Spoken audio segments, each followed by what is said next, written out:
জীবনে কিছু সম্পর্ক জন্মসূত্রে আসে, আর কিছু সম্পর্ক হৃদয়ের গহীন থেকে গড়ে ওঠে।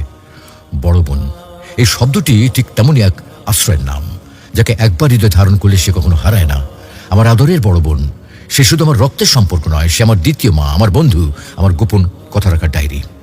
শৈশবে মা যখন কাজে ব্যস্ত থাকতেন, তখন এই বড় বোনই আমার হাত ধরে হাঁটতে শিখিয়েছে, খাওয়াতে বসিয়েছে, কখনো খাইয়ে দিয়েছে।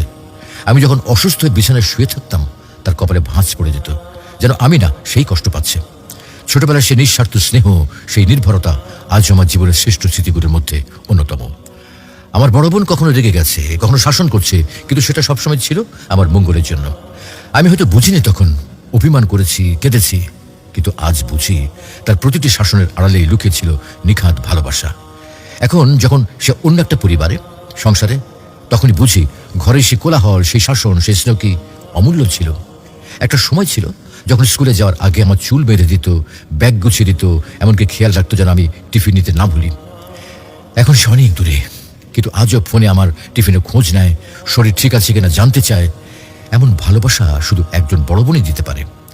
বড় বোন মানেই হলো ছায়া হয়ে পাশে থাকা এক মানুষ, নিজের সবটুকু দিয়ে ছোট ভাই বোনকে আগলে রাখে, নিজে কষ্টে থাকলেও মুখে হাসি রাখে, নিজের স্বপ্ন বিসর্জন দিয়ে আমাদের স্বপ্ন পূরণে সহযোগী হয়। এমন নিঃস্বার্থ ভালোবাসার নামই তো বড় বোন।